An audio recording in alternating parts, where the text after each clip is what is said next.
स्वागत है आप सभी के पसंद यूट्यूब चैनल राय एजुकेशन। सभी मित्रों को शुभ प्रभात। Very good morning to all of you. 69,000 भर्ती में कुछ महत्वपूर्ण अपडेट पर चर्चा करेंगे और कल भी कई प्रमुख अपडेटों को मैं लगातार आप लोगों से अपडेट करता रहा हूँ कम्युनिटी टैब में।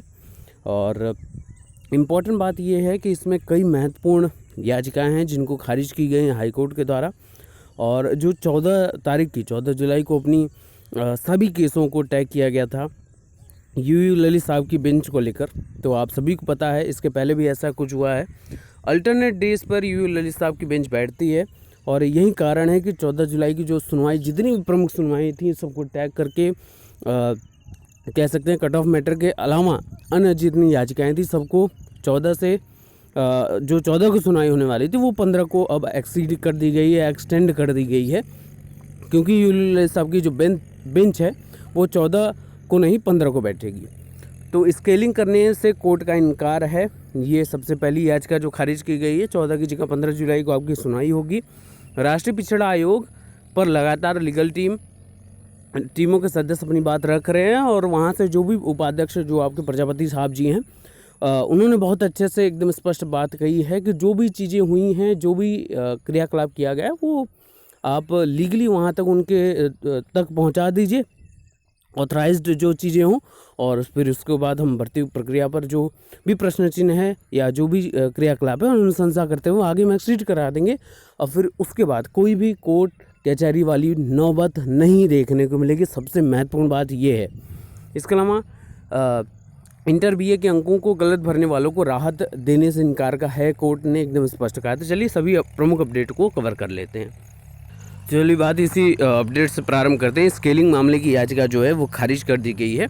आवेदन की त्रुटि सुधारने की याचिका भी निरस्त कर दी गई। तो इलाहाबाद हाई कोर्ट ने पीसीएस 2018 की मुख्य परीक्षा में स्केलिंग लागू नहीं को चुनौती देने वाली याचिका को खत्म कर दिया है। और कोर्ट ने कहा है कि याचिका तथ्यात्मक तौर से कमज़ोर और परीक्षा की प्रक्रिया अभी जारी है और ऐसे में इसमें हस्तक्षेप करने का कोई भी आधार नहीं है। लेकिन बात करेंगे 69,000 भर्ती की, तो आवेदन की त्रुटि सुधारने की याचिका जो है उसको निरस्त कर दिया गया है। इलाहाबाद हाई कोर्ट ने 69,000 शिक्षक भर्ती में फॉर्म ऑनलाइन भरते समय कई गलती सुधार के अवसर देने की मांग की जो प्रमुख याचिकाएं दाखिल की गई थी उनको खारिज कर दिया है। कोर्ट ने कहा है कि भर्ती के विज्ञापन व शासनादेश और आवेदन के निर्देशों को स्पष्ट है, उनसे स्पष्ट है निर्देशों की फॉर्म एक बार सबमिट करने के बाद उसमें किसी भी दिशा में सुधार का अवसर नहीं दिया जाएगा। यह आदेश न्यायमूर्ति जे मुनीर ने रुखसार खान सहित अनेक दर्जनों अभ्यर्थियों की याचिकाओं पर दिया है। याचिकाओं में कहा गया था कि सहायक अध्यापक भर्ती का आवेदन करते समय मानवीय त्रुटि से उनके ऑनलाइन आवेदन गलत हो गए हैं। ऐसे किसी ने इंटर के अंक गलत भर दिए तो किसी ने स्नातक व कुछ ने बीएड के अंकों में गलती की है, जबकि कई ऐसे अभ्यर्थी भी थे जो आरक्षण की श्रेणी व विशेष आरक्षण श्रेणी भरना भूल गए थे। एक अभ्यर्थी ने अपने पिता के नाम की जगह माँ का नाम और माँ के नाम की जगह पिता का नाम भर दिया था।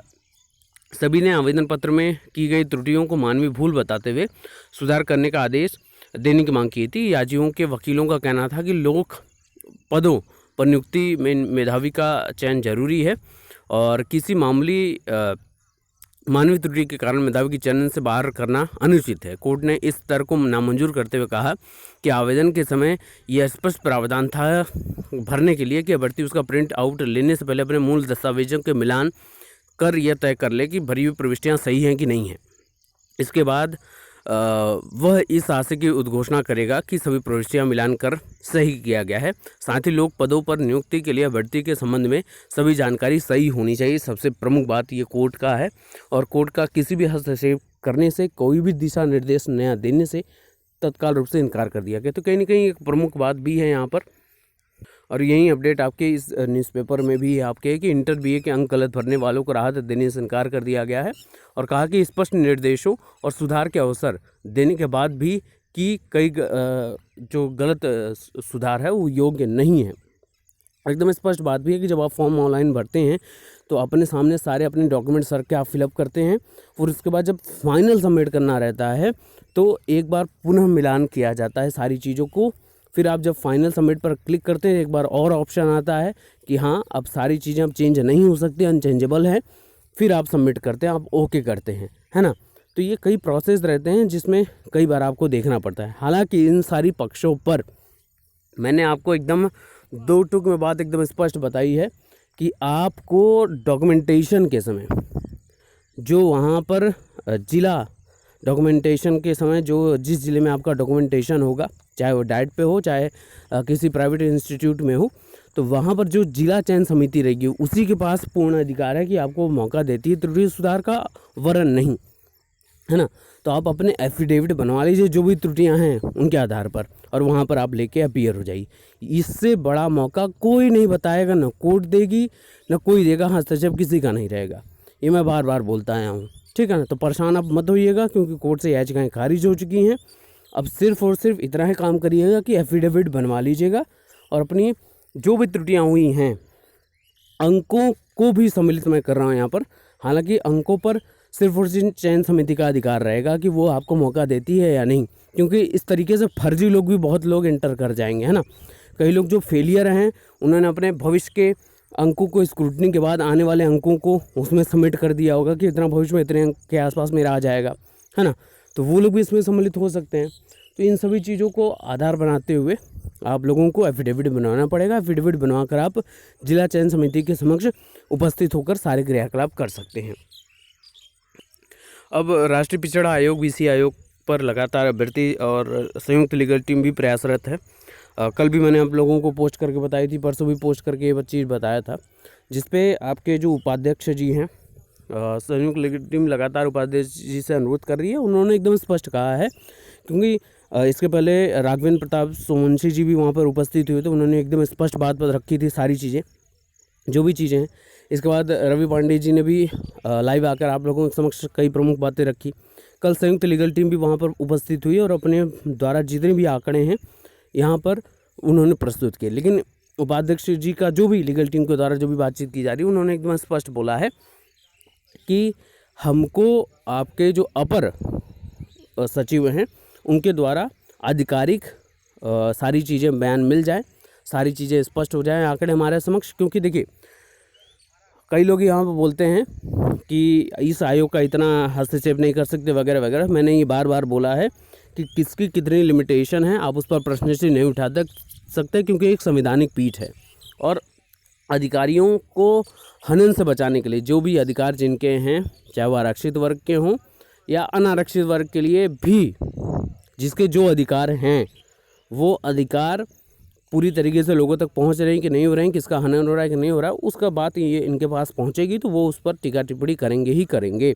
और वैसा उन्होंने किया है, एकदम स्पष्ट बोला है कि जो भी क्रियाकलाप हमारे द्वारा किया गया है, हस्तक्षेप किया गया है, अगर अपर मुख्य सचिव के द्वारा लेटर आ जाता है कि सारी चीज़ें सही हैं और सारा चीज़ें आपकी कॉलम वाइज पदों के सापेक्ष जितने लोगों का सिलेक्शन हुआ है, आरक्षित में कितने लोगों का हुआ, आरक्षण का प्रावधान में कोई त्रुटियां हुई कि नहीं हुई हैं, अगर ये चीज़ सारी चीज़ें सही तरीके से फॉलो हो जाती हैं तो उस पर कोई प्रश्न चिन्ह नहीं होगा और हमारी तरफ से अनुशंसा भी कर दी जाएगी, ताकि कोर्ट में भी इसको लेकर जो लोग भर्ती को रद्द कराने के लिए लगे हुए हैं, आपके चयन लिस्ट को रद्द कराने के लगे हुए हैं, फिर वो सारी चीज़ें बेकार हो जाएंगी, रद्दी हो जाएंगी, है ना।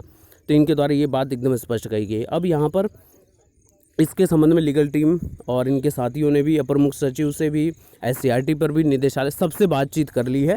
अब लगातार जैसे ही क्रियाकलाप कंप्लीट होता है तुरंत इनके पास सारी चीज़ें डाटा पहुंच जाएगा और उम्मीद भी यही करेंगे कि जितनी जल्दी हो सके क्रियाकलाप कंप्लीट हो जाए।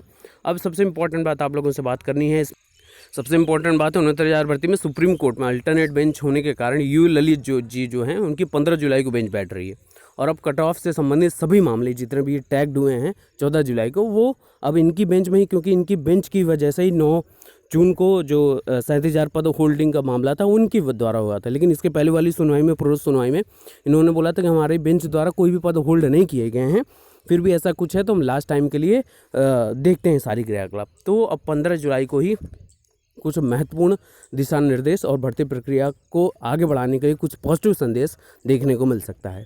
तो उम्मीद करेंगे 15 जुलाई को कुछ महत्वपूर्ण आदेश आप लोगों को देखने को मिले। अब सबसे महत्वपूर्ण बात है कि अपनी एकजुटता को बहुत ही अधीरता ना दिखाते हुए एकजुटता को बहुत ज़्यादा स्पष्ट करिए, जो भी आपके द्वारा सहयोग हो सके वो करिए। और भी कुछ महत्वपूर्ण बात कि आपको टॉप एशिया के सीनियर अधिवक्ता हैं। उम्मीद करेंगे आप सभी एकजुट रहेंगे और बिना किसी के ऊपर टीका टिप्पणी किए आप चयनित हैं और चयनित एकजुटता का अनुपालन करते हुए आगे बढ़ते रहेंगे। Best of luck, thank you so much.